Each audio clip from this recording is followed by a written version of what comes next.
And so we were discussing about the torque slip characteristics of a three-phase induction motor, and which is very important. It gives us an opportunity to understand how the machine settles down to a particular operating point, and under no load condition I told you it will be like this.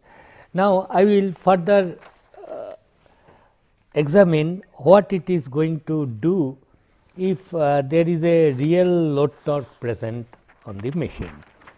So, let us imagine and I will draw in a very large scale. So, that this always draw the torque slip characteristics correctly. Correctly means do not draw a torque slip characteristics of a well designed induction motor something like this, S equal to 1, S equal to 0. Students are often found that they draw it like this, and no, never draw, because the T max for a well designed motor will be close by S equal to 0. A typical value I told it is S equal to 0.1. So, just do not draw like this. So, this is the thing, and this is suppose S equal to 1, this point, and this is S equal to 0.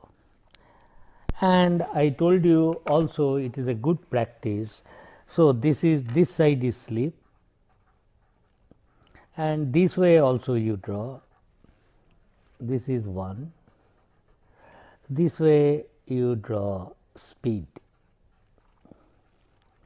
which is NR, and the NR value is just opposite, NR equal to 0, and this is NR equal to NS, like this.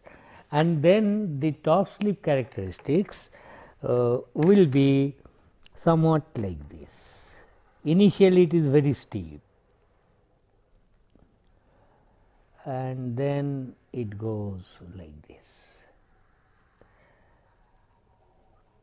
This is T s, and this is T max, T e max, expression of which we know, and this is the slip at which maximum torque occurs, is called alpha.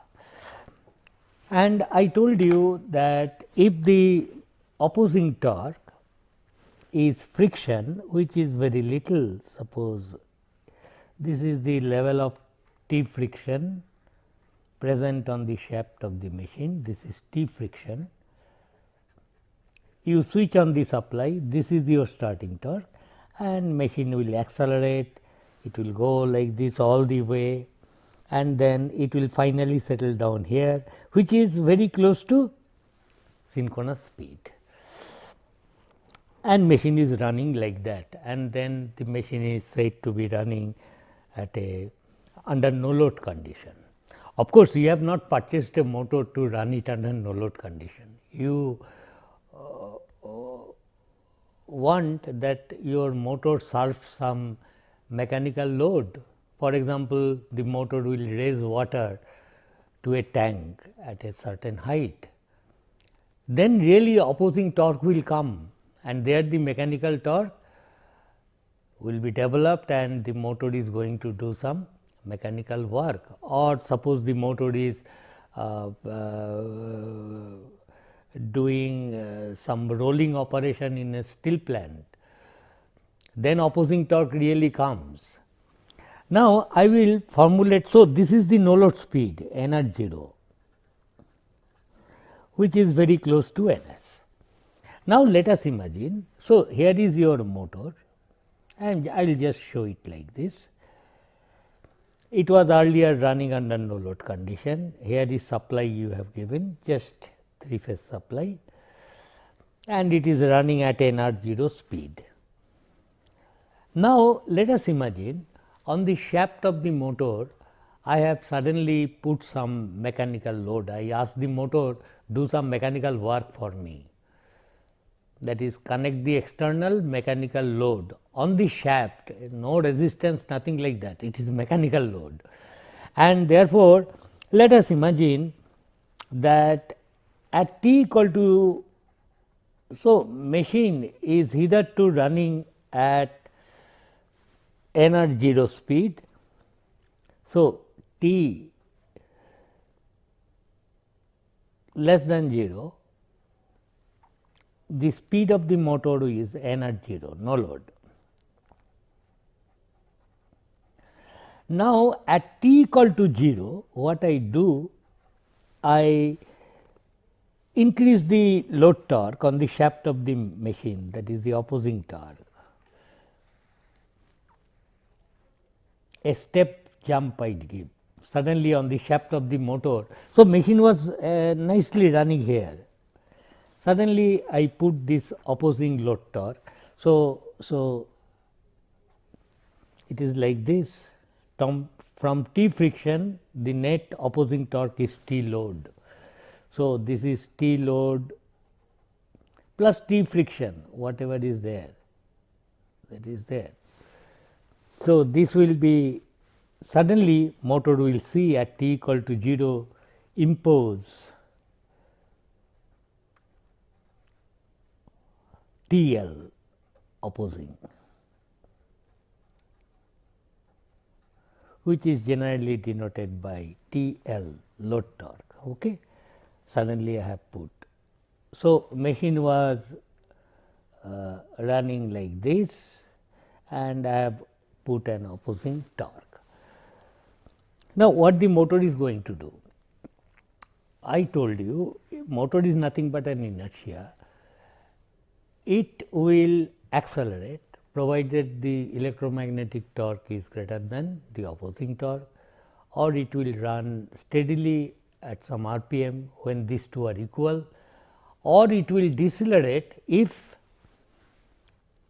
electromagnetic torque developed by the machine is less than the opposing load torque. These are the three things we know from Newton's laws of motion. Therefore, at t equal to 0 plus, at t equal to 0 plus, after you have imposed this opposing load torque on the shaft, can speed change instantaneously? No, speed cannot have a step jump. Speed will be at t equal to 0 plus immediately after you have imposed this opposing torque has to be n at 0 itself, or the slip cannot change instantaneously. Therefore, what will be the electromagnetic torque developed by the motor at t equal to 0 plus? It will still remain this value, because at this speed machine is still running at t equal to 0 minus it was running at n at 0. At t equal to 0 plus 2 it will run at this speed. Therefore, electromagnetic torque developed by the motor is only this much at t equal to 0 plus, but the opposing torque is this much, because this I have suddenly imposed. There is no scope for showing time in this diagram, you must understand that. Time is in my mind. Okay. So, at t equal to 0 plus, n at 0 will remain n at 0 rotor speed, but you have imposed a opposing load torque, that I can show nicely here. And then I say, okay, at t equal to 0 plus, electromagnetic torque developed by the machine is less than T L. That is the conclusion, because at this speed opposing torque is this much and electromagnetic torque is only this much. Therefore, what the motor is going to do? Motor to decelerate, rotor decelerates.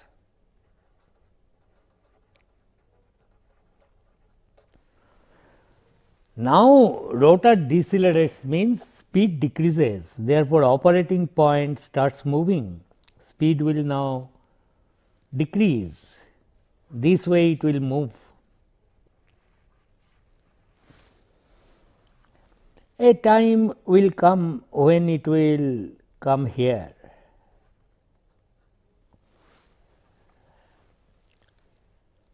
Of course, because of inertia, suddenly machine cannot stop. You must understand also this point. I will tell now in this diagram. Okay, because it was decelerating, and suddenly that deceleration is stopped, will not happen because of once again inertia. So, what happens, motor may cross this way, it may cross this point where T load is equal to electromagnetic torque developed by the machine. Operating point may shift there, but the moment it crosses this point, I find T is greater than T load, therefore, it will accelerate.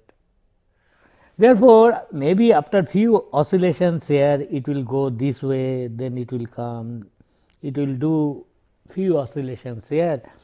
Of course, finally, it will settle down there because the moment it comes, speed tried to decrease. So, operating point, machine always try to seek this point as its final settled point. So, after maybe few oscillations, it will come here. So, once again you see this is the black one is the characteristics of the motor, and load torque is the characteristics of the load, which demands constant load torque at all the speeds.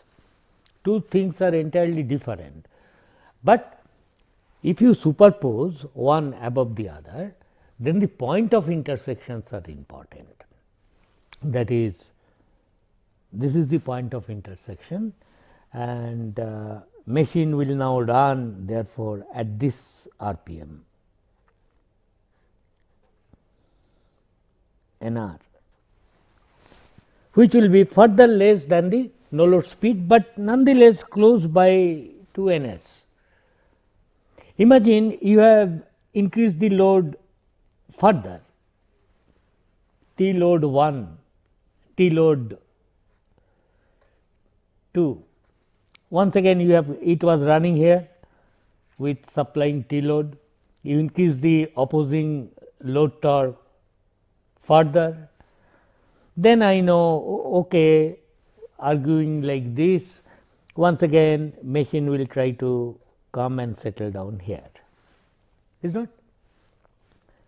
Increase it further, opposing load torque, operating point will come here, and you know it will go on running at final speed, which is now less than synchronous, and it is visible. I mean, no load speed was very close to synchronous, but as you go on increasing the load, it will be running at lesser and lesser speed steadily. Okay. Now, in this way the opposing load torque can be increased. Of course, variation of the speed from no load to full load of course, the term I should not use, I am not told what full load is, but as you go on increasing the load torque, speed drops. But speed will not drop by a very large amount because of the fact this is only this value of NR, this is only 10% of NS, I mean some typical value, is not? Only by 10% the speed may change. As you proceed like this, increase, it will come run here, but this variation of speed or variation of sleep is only very little. Therefore, induction motors earlier days people used to say that it is a almost a constant speed motor, like a DC shunt motor. If you do not touch field winding of a DC shunt motor, variation of speed from no load to full load is very little, almost like a constant speed motor, because variation of speed, if it is a 4-pole 50 Hz machine, it is 1500 RPM, 10% of that 0.1, only the speed may change by 150 RPM or so as you go towards that side. Now, coming to the full load torque, what is full load torque and how it should be decided upon. Okay, let us go ahead further. You go on increasing the load torque, operating point moves to the right, it comes here like that. Suppose you increase the load torque beyond the torque which the motor is capable of doing, maximum torque motor is capable of doing, that is T max. Suppose somebody says, okay, it is working here fine, but I will increase the load torque, opposing torque beyond T max. What is going to happen?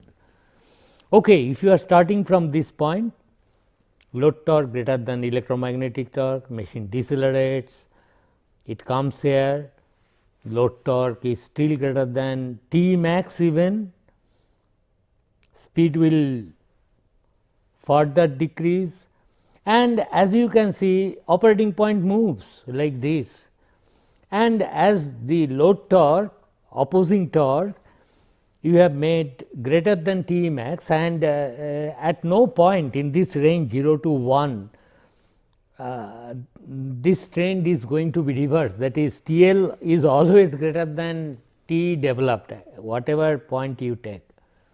So, what will happen? Machine will finally come down to standstill. Therefore, you see this way, if you go on increasing load torque, when the load torque demand is greater than T max, then the final steady state operating point running at some RPM is not available, that operating point itself is not there, and machine will eventually come to a stop.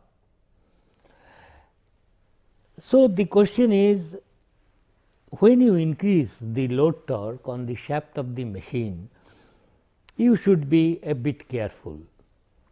It looks like this one is 0.1 and another point. Suppose somebody has increased, okay, machine is capable of producing this much torque, okay, let me put this torque, it will run, and let this be called the full load torque, and machine is designed to run at this full load torque, then it will run at this speed. But this is not advisable. Why? Because this point is crucial, this operating point. As you move closer to T max and you do not know, there may come some disturbance. You are close to the vulnerable point, your load torque is close to T max, still less than T max, motor is capable of producing that torque. But as you closer to T max, you are running the risk, because motor is running, doing some mechanical work, but disturbance you cannot avoid. It may so happen that load torque has suddenly increased by a small percentage on this side, then you are gone. If by chance load torque increases by 10% or 20%, then this value, it crosses that dreaded point, that where machine will not be able to recover and give you a final operating point running steadily at some RPM. Therefore, it is quite advisable your load torque, full load torque you design such that it is not very near to T max. Although theoretically it is possible, one may design, okay, a machine is capable of developing T max, but is it prudent to do that? No, because disturbances will be always there. Load torque may suddenly increased this way, that way. So, people then say that, okay, to avoid such a scenario, you design the full load torque, which is in the midway of this linear portion of the torque slip curve. This portion is closer to a linear relationship. We will discuss it further, but it is quite steep.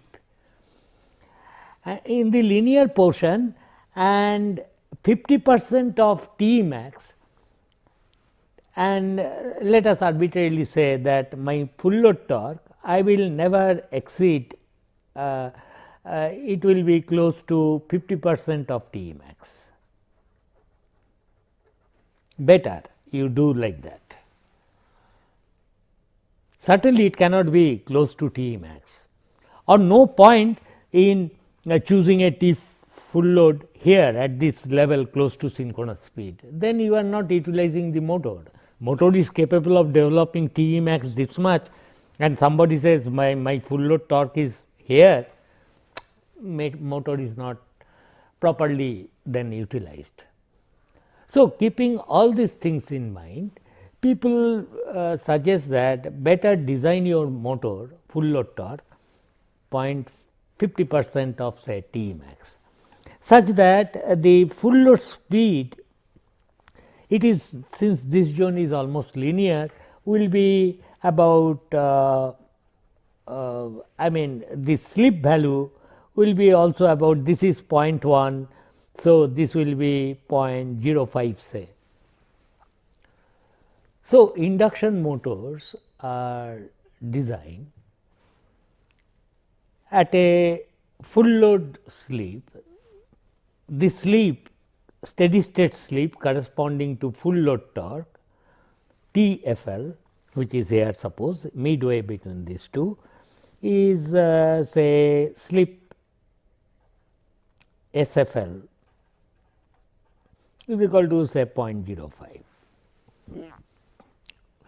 Then you have enough margin, because always remember that any electrical motors can be done overloaded for some time, is not? It is not that you overload the machine and machine will burn. 15-20% overloads are possible, but for a definite amount of time. Continuously do not run a motor overloaded. Then the question of burning of windings, this that comes in, because to burn a coil, suppose a coil rated current is 5 ampere. If I pass 10 ampere, do you think the coil will burn? It depends. If you pass 10 ampere, which is capable of carrying current 5 ampere, if you pass 10 ampere for long time, it goes.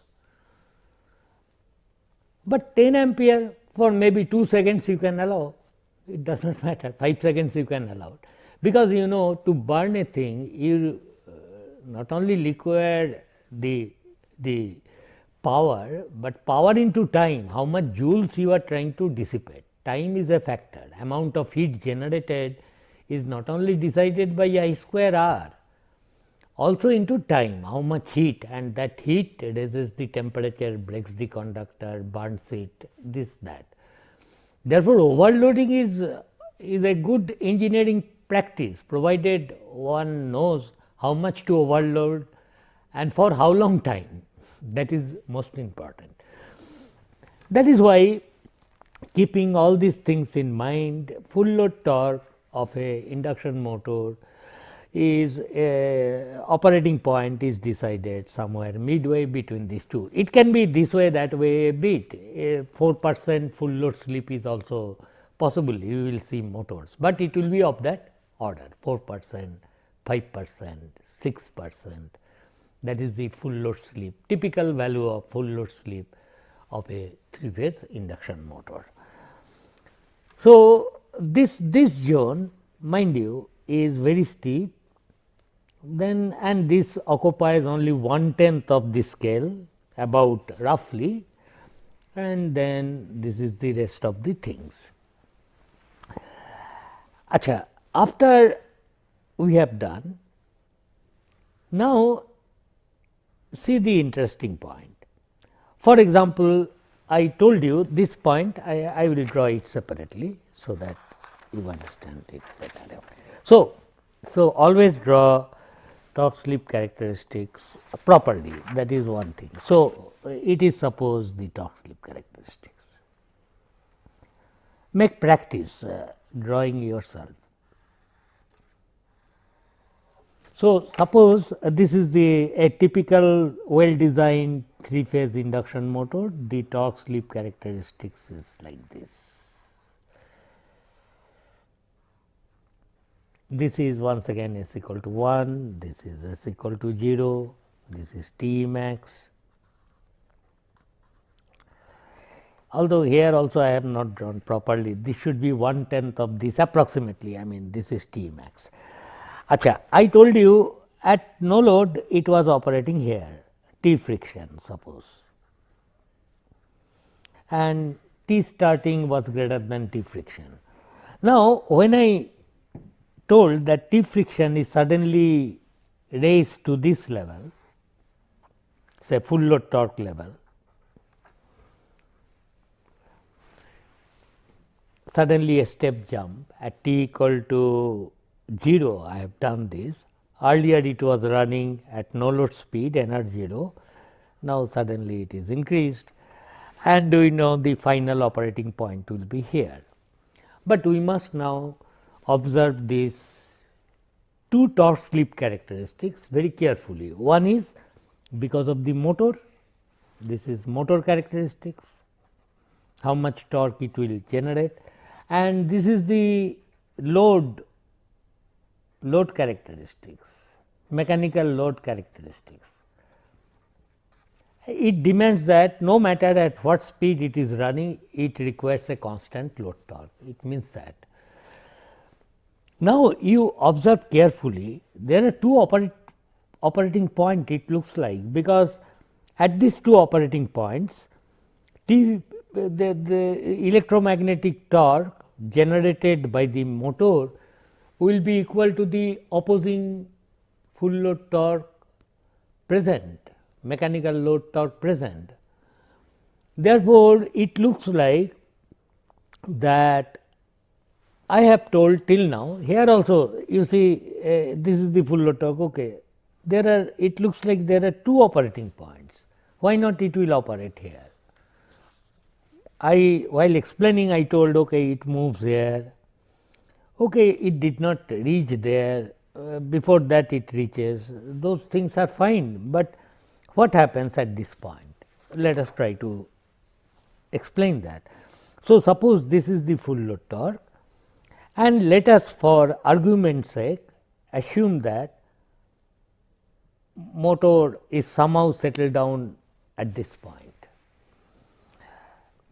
Then if it is settled down to this point where it is absolutely fine, electromagnetic torque and opposing full load torque are equal, and machine will perhaps run at this RPM whatever it is, and it is at a very low RPM as you can see compared to this side. But this operating point is not stable operating point, not stable operating point. Why? How do you test stability? Suppose we say that a ball kept in a bowel, this is the floor, you have another bowel which is kept inverted, keep these two balls, this one is stable, this ball is not stable, critically stable, because a slight disturbance comes, wind blows, this fellow will roll down and it will never come back on its own to the original position, it cannot. But here it is, if suppose slight disturbance you give and release your hand, it will oscillate a bit, but once again come back here. So, this operating point is of this kind. Okay, these two are equal, it is critically stable, but a slight disturbance comes because you do not know. Suppose the speed has slightly dropped. What is the speed? speed is this way. You do not know, speed may change a bit, n r equal to n s, this is n r equal to 0. Suppose speed drops a bit by some external factors. If speed comes here and the operating point then should be like this, if there is a slight disturbance in speed in this direction delta n r, then you see, oh, full load opposing torque is greater than electromagnetic torque. It will further decelerate, operating point will move like there, and there is no point where electromagnetic torque can match this full load torque present, and machine will come down here. Similarly, if there is a disturbance this side delta n r, you immediately conclude, oh, electromagnetic torque is this and opposite load torque is this, motor will accelerate, and it will accelerate means it will go here, it will come here, still it is greater than, accelerate, and finally this is the stable operating point, it will settle down here. Think about this interesting behavior of the machine. So, for a constant load torque, we then we may conclude that this zone is the stable zone and this zone of this unstable zone. We will discuss further about this. So, hope you have understood about the operating points and about the stable operating point and how the full load torque should be decided upon midway between 0 and T max approximately. That way it is designed so that you do not go close to a place where at the boundary stable and unstable zone meets, because that will be somewhat disturbing. A slight disturbance comes, motor will not operate, it will come to stop. So, think about these points and carefully go through this. We will continue from this point next class. Thank you.